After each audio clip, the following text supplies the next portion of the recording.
Hello, everyone. So, today we will be talking about positive parenting, and I welcome you all to my channel, which is Blissful Minds, for today.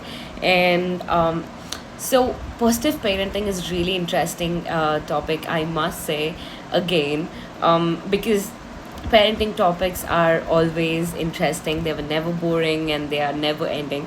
So let us quickly understand what positive parenting is all about and how we can adapt the style of parenting to help our children to navigate their life and help them in a better growth, right? So let's quickly get started.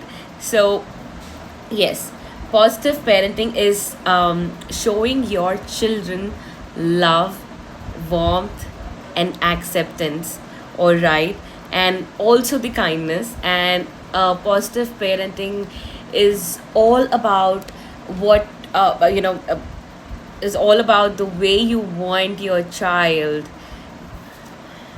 and it's about the guiding your children to act the way you actually want by encouraging them and by teaching methods.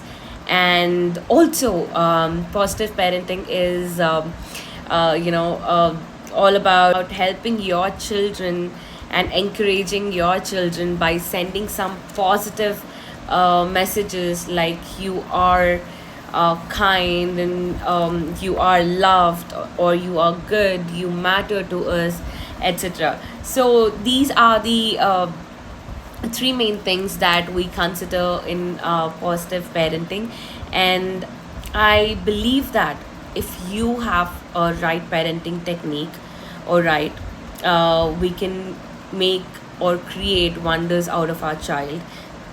And I would never ever say that any style of parenting is wrong, all right, because no parents want the worst for the child. Every parent would have the unique style of parenting, which is what it makes a unique parent, all right, so no questions on that. But as we grow, as generations are growing, so we need to, it is really important for us to adapt new technologies and new techniques even in our parenting. Back then when I was a child, I was never exposed to laptops or phones, mobile phones as such, because I was a 90s kid, 1996, not that old as well. So I wasn't exposed that much. So my screen time was really, really less. Matter of fact, I hardly had any screen time because I only used to, I remember till my first class, I only used to get a chance to watch TV, or that my mom used to watch for half an hour, that to her favorite serial. That is what I all remember about it. But now the technology has been advanced, and in a household everybody have smartphones. Whether it's your grandmother, even she has her personal smartphone, and parents, we have our personal smartphones. So our child is exposed to many electronic devices as such. So the point is, we need to change by generation. The parenting technique should be changed by generation. The parenting style should be changed by generations. It is just because the generation is changing, and the generation is encountering new technologies, new concerns that we should talk about. So as we spoke that what positive parenting looks like, the first point was we providing love, warmth to our child. When we as a parent provide love and warmth to our child in our home, he or she would feel very secure enough to share anything, and he would see you as a first point of contact rather than he believing in somebody else. So as a parent, we always want our kids to believe that we are their first point of contact. no matter what, and we are there for them, right? So it only it can only happen if you provide that love, warmth, and unconditional love, in non-judgmental acceptance towards your kid. And we already spoke what non-judgmental acceptance was in the last class in mindful parenting. So you can refer to that mindful parenting video to know about to know or explore about what is non-judgmental acceptance, and there's much more about it. And if we come and talk about the second point, which is really interesting again. So, you as a parent encouraging your child to act as you wanted them to be by encouraging and by teaching. So, this is really interesting, isn't it? And it really sounds very easy, but some parents find it difficult, and some parents find it easy, and some parents already have hands on in it. So, what is this all about? So, rather than you imposing your decisions to your kid, on your kid, we rather allow them to understand what we feel like. And this can only happen when you have mutual respect and when you have great conversations between you and your child. So, conversations are really important, and conversations can only happen when you actively listen to your child and involve with him or her. All right. So, it is really important for the second point, and I will tell you how we can actually, uh, uh, you know, uh, get to the point wherein our child is acting as we want. All right, so moving further in this video, you will get to know, I will tell you four core steps which are called four important C's of positive parenting. C as in Charlie. All right, C's of positive parenting. All right, so later in the video you will get to know that, and this is how we can actually use those four C's to make our kid act as we actually wanted them to behave or act according to any kind of a situation, right? And the third one is about you helping your child or children thrive by sending some powerful messages, like you are being loved, you matter to us, and you are important. This can be affirmations, but affirmations, again, it's a complete different ball game altogether. You can refer to my previous video which I have made on affirmations, but these statements would reassure your child, I would say, rather than affirmations. So these statements would actually reassure your child and empower your child, making him or her believe that yes, I am important and my decisions matter and my conversation matters. So the child or the children of yours would feel again empowered and reassured, and most importantly they would feel valued. All right, so if a person feels that is valued for something, he or she as a human being would start taking some credibility or responsibility for their own actions, because they do this because we as a parent or any opposite person is showing some confidence in you, and they are thinking that you are a valued person. So this is why they act, and they try to maintain this consistency of being valued, wherein the outcome would be they would become more responsible day by day. So this is why it is really important that we say them these powerful words which encourages them, which motivates them, or which makes them feel empowered and which makes them feel valued. You can use anything that works for you. All right. So these are the main three points that positive parenting would would be based upon. And as we already said, that there are four important C's that we need to look into the positive parenting. Here comes the interesting part: how we can make positive parenting successful is by four important C's. One is choices, second is consequences, third consistency, and fourth is compassion. Now let us quickly understand what these four C's are. So the first one, choices. So there is a saying that if you give a man a fish, he could finish his meal and fill his stomach, but if you teach a man how to fish, he can eat for his lifetime, right? So it is really important that we teach our kids and let them explore by themselves, by making their own choices. And as a parent, the best gift that we can give to our child is making them understand of importance of making their own choices for their life. And children who does this in a very early stage, they would be able to make better choices in the later stages of their life as well.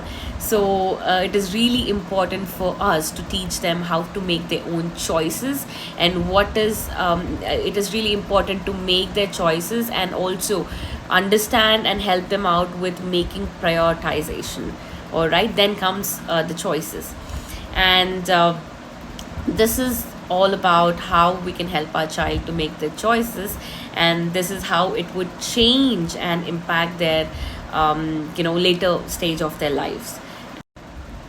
And I forgot to mention one thing for choices. The people or the children who make better choices at the early stage, as we said, moving forward, they would make good choices for their life. And these children are always seen that they are really empowered, confident, and they really take responsibility of their own actions rather than just blaming others. So this is really an again important thing that a child or a person should have in the later life stage, right?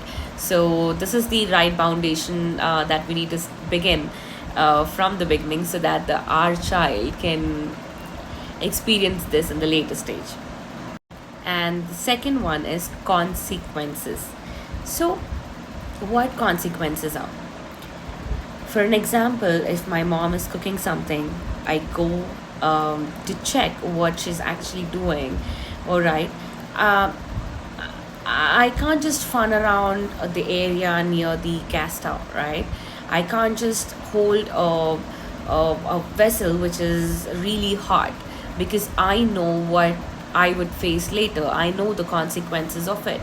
The consequences, if I touch a hot vessel, I could burn my hand, um, many things, right? So I know the consequences, so I would rather choose or prefer not to do it. And again, it is really important for us to give our kids or children with their consequences. For an example, if your child is throwing tantrums at you for screen time or any XYZ things, it is really important that you create a safe boundaries. Boundaries are again really, really important. Good boundaries that you create for your child. So here, how consequences work. For an example, if your child is showing tantrums at you for watching a TV for his favorite show, you can tell him that, hey, you can watch your favorite show at 8 p.m. today if you do this or if you finish your homework. So your child would understand, okay, this is really important that I need to finish my homework in order for me to watch my favorite show. So your kid would understand what consequences are, and he would start understanding better and better every day, and he would implement. Third one is consistency. So here, now we understood how important choices are and how important consequences are. And let us now understand consistency. All right.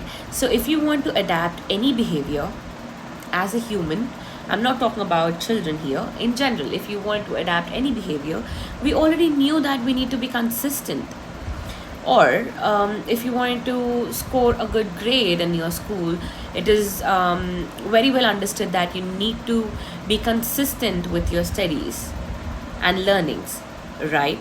Likewise, if for an example, we took an example in the consequences that if you finish your homework, you get to watch your favorite show, right? So it is also important that as a parent, you keep your promises with your child. And this is what consistency is. And if you're setting a boundary, and you need to make sure that those boundaries are always followed. And once your child followed those boundaries, you're also fulfilling those promises that were promised to your child. Because if you lose that consistency, first your child would lose faith in the consequences that you have given to him, and he would be not encouraged to do that, to behave like a particular way in that situation ever again, because you lost that consistency, right? So consistency is really really important when you are doing any parenting. I'm not talking about a positive parenting. You may have your own style of parenting, right? In any parenting, consistency is really important. And the last C, and the most important C, is compassion. And compassion is really important. Compassion is what you love, right?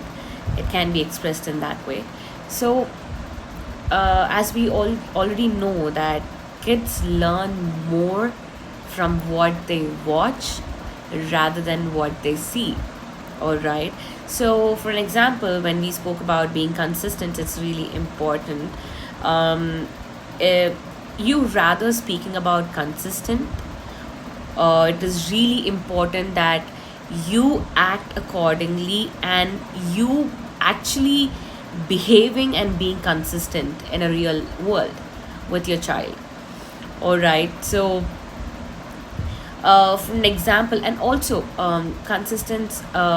compassion would always come with a lot of passion, love, acceptance, xyz things. So I would actually want you all to react when your child does something wrong. Don't react reactively. We again reviewed this in our previous videos. So rather than you reacting reactively, please react thoughtfully or react firmly. So for an example, if your child, if you were supposed to ask your child to put the phone down, and he is really angry about it, and he throws tantrums at you, or he just throws the phone, all right, and he just leave the space from there. Now rather than you shouting at him, you can firmly say, hey, what you have done is wrong, and because of this behavior you cannot watch cartoons for today, right? And if your child continues to cry, you can take him close to your heart, give him a hug, give him a warm hug, him or her, and tell that I really love you, I'm not mad at you, but the reaction or the behavior that you showed towards me today is not acceptable, right? So if you, rather than acting or reacting firmly, if you shout at him, if you yell at him, he would learn the same. Okay, if I'm not happy or if I'm angry, I can shout. Rather, you be in a calm state. All right. So the opposite person or your child would understand, okay, even though I'm angry, I can actually react in this way. And this is actually saving my energy too, right? So it is really important that you behave very compassionate with your child, because child's language is always and always been love language. So it is really important for us to understand them and guide them towards the right thing by reacting with firmness and thoughtfulness, rather than just reacting reactively. So these are the four important C's of positive parenting that we spoke about. And now we would know what I'll help you with five important tips of positive parenting, which would help in your positive parenting journey. So the first one is create safe, interesting, and filled with fun activity based learning environment to your kids. So most likely, according to the research, it says that bored kids are supposedly to behave aggressively. So it is really important that we create a safe environment to our kids, and also help them learn new things out of it. And the second thing is use assertive discipline. So using what is assertive discipline, it is basically a well managed discipline. And this a third one is use positive learning environment. It is really important for your child to help them to be in an environment where the positive learning is taken place, because they would be more happy to engage out of it. And the fourth one is have realistic expectations. Don't think that your child can just change within a day. No, it takes consistency. All right. So use realistic have realistic expectations, and take care. The last one is, and take care of yourself as a parent. I always say, if you have compassion towards yourself, then only you can share that compassion with anybody else, whether it be your partner or your child. So you must take care of yourself first, and be compassionate towards yourself, love yourself, embrace yourself, and trust me, everything will just go right. And these are the five key tips that I prefer to do with my kid, to help him or her uh, and have better experience of parenting. So thank you all for watching my video today, and I will come up with more interesting videos of parenting, because as I already said, parenting is a never-ending process. It is a journey, and trust me, parenting styles and techniques would change in every 2 to 3 years, or every generation change. It must change, and it will change. So let us learn the modern techniques of parenting style, and I will see you on the next video of mine. Bye bye.